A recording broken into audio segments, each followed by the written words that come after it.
Hey everyone, and welcome to another video. So today I'm excited to review Ahsoka Episode 6. Obviously the last couple episodes, 4 and especially 5, built up to so much hype. There was live action Clone Wars, there was Anakin, it was Anakin and Ahsoka, it was great. So there's been a lot of hype. My concerns going into this episode was that because of the hype that we've had the last couple episodes, I was worried it was going to fall off. And it kind of like half did. Like in comparison, it feels a little like kind of less, but overall, I loved it. So let's get right into this. This will have a few spoilers. This actually will have spoilers. So if you haven't seen it, then watch it first and then come back. So basically it goes to finally like to Sabine and the bad guys getting to the new galaxy, and after a long little like a bunch of scenes and Sabine, they let her go.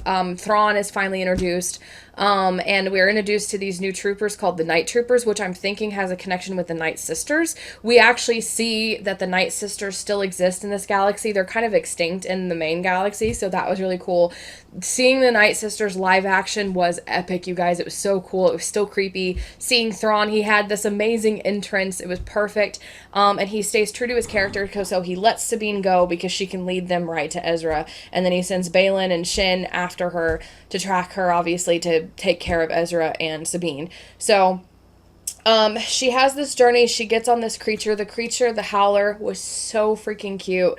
I was just like, I want one. They're so adorable. There was this, she fought some bandits, and then she keeps going, and she ends up finding these little rock creatures that reminded me of the trolls in Frozen, honestly, in a way. But they were really cute, and I love the creativity of this, like the world, the race building, the culture building, the creatures, all that stuff. It felt very classic Star Wars to me because, like, in episode 6, you have the Ewoks, and there's like, they go to the village, and the whole plot line that's the serious plot line with the Empire and the war and Vader and all that stuff gets completely sidetracked with these silly little creatures. And for me, that feels like classic OG Star Wars. And like last week, we had prequels, Anakin, Clone Wars, all of that kind of converged with last episode. And so this episode felt like OG Star Wars to me in a way. And Disney Star Wars, if it's not made by Dave Filoni, it hasn't been very creative. All of Dave Filoni's projects that he's been on, which was Mandalorian and Rebels and stuff like that, have all been super creative. Whereas everything else feels very lifeless and not creative at all. There's not been too many new planets and species and aliens and world building and culture building, and just a lack of the magic that makes Star Wars unique. And so this was really nice. We got to know a little bit more about Shin, that she wasn't a Jedi Padawan. She was just another one that had the Force that Baylan found and trained specifically in the dark side. We'd learned a little bit about him and how he feels, and like he misses the aspect of what the Jedi Order represented, not so much the Jedi Order itself.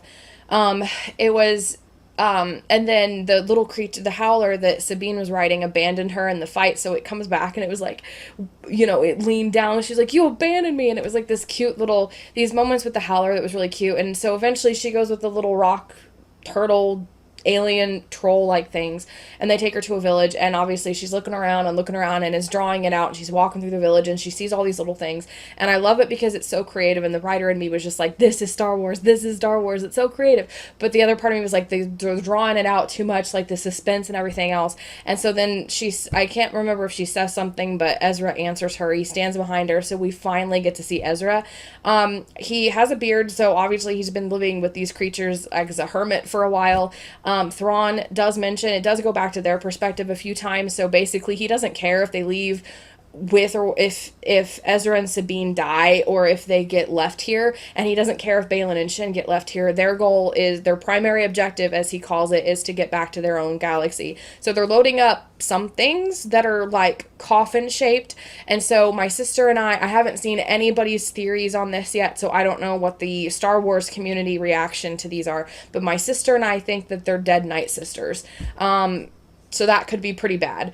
But he Thrawn comes off cold, calculated, intelligent. I feel like they're showing that. I feel like we need a little bit more for people who don't know him, who haven't seen Rebels or read the books or anything. So I feel like there needs to be a little bit more, but I'm assuming we're going to get that next episode.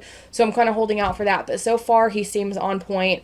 The voice actor does really good. He seems a little bit like wider, like not that the guy's fat, but like Thrawn comes off as this really bony kind of character, and he just doesn't seem bony enough. But this has been years later, so he has aged a little bit. I don't know how much, so it may not be aged too much. But so other than that, like I felt like Thrawn was really, his character was captivated well. And likewise, what I forgot my main point. So Thrawn mentions that they're down on troops, and so I'm assuming my first thought was, okay, Ezra's been a little busy taking them out and stuff like that. So, basically Ezra has been living with these little troll-like things in their village. I'm assuming he's been fighting Thrawn and his men when and where he can. And so they talk, they hug. It's a really great reunion. They both feel like their characters, and this is where it feels like Rebels. So again, we have that OG aspect converging here. We've got Rebels converging here. We've got the creativity that made classic Star Wars what it was. Last week we had Anakin, so we had prequels, we had Clone Wars, we had a lot of Ahsoka, and so it feels like this show has really just bridged just all of Star Wars in general. We had the Night Sisters in this episode, so that was still kind of a callback to the Clone Wars for me. And it's just like everything's just converging so perfectly in this show, and that's what I really love about it. And so the reunion was like really heartwarming. I feel like his voice and his character, his personality is so on point with Ezra. He's capturing Ezra's personality absolutely perfect. It literally is him in live action. He does have a beard, so I'm like, okay, maybe he'll shave, hopefully. But it was just like beautiful to see the personalities brought to life. Thrawn so far seems really good. So in comparison to the last few hyped weeks, it feels a little slower. There was like an action scene like with the bandits, but it wasn't between the bandits and Sabine. But it wasn't like one of those super hyper, because you can tell the bandits aren't that great fighters, and so Sabine kind of took care of them. Like she had some trouble, but it wasn't like, a huge epic action scene like we had in episode 4 and then in episode 5 with Anakin and Ahsoka. So it was a little slower, I felt like, but it was one of those episodes that's slow because it needs to be slow to get us to where we need to go, to establish a lot. And so I feel like they need to do more to establish Thrawn to the new people who've never seen him before. The Night Sisters, I actually felt like they did a lot to explain who they are, because Thrawn talks about them with the main woman. I can't remember her name, but she's the one who came here because it also explains why, because before we were like, why is she wanting to find Thrawn so bad? The Night Sisters were sending her a vision, and so he talks about how he needs their dark magic, and they were talking about the Night Sisters here since that Ahsoka was coming. So they mentioned that, or they didn't mention Ahsoka, but they mentioned a Jedi was coming, and Thrawn was like, it could be Ahsoka, and she's like, no, Balin assured me she was dead. And he's like, the Jedi and the Night Sisters resurrect people all the time, is kind of what he said in a little bit of a more Thrawn-like way. And so basically it was a line that was like smooth to establish that the Night Sisters dabble in resurrecting and stuff like that. So it also established the fact that, okay, we're gonna until we see her and know otherwise that she's dead, we're gonna act like she's alive and have a plan. And so it was a very Thrawn-like thing to do to prepare for certain outcomes. So I feel like they've developed his strategy kind of mindset so far. There was a lot of lines like that really established the Night Sisters, and like that they lived here first. They migrated on the Purgils long time ago. And so there's still some Night Sisters living here. They use dark magic that Thrawn has been using to help him when he needs it. They can resurrect the dead using this magic. So it was like really like established like who they are. I feel like we need a little bit more of that with Thrawn, some of his background, history, motivation, stuff like that next time.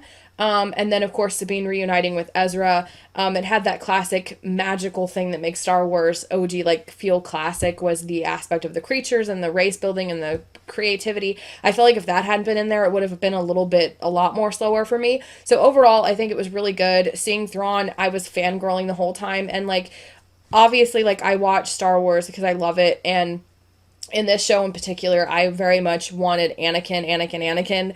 And so it was like, even without Anakin and without Ahsoka in this, because she was in one scene with Huyang and they had a nice conversation that I thought was pretty cool as they're journeying. So the Purrgil are going slower than the bad guys in their ship. But again, she had the whole, like, she was very much delayed in episode 5, so that makes sense. But she wasn't in there very much other than like one scene. So even without all of that, I still felt like it was good. I loved seeing Thrawn. I loved seeing the Night Sisters. I loved the race building, creativity, creature stuff. And then Sabine reuniting with Ezra. I loved getting to see Ezra.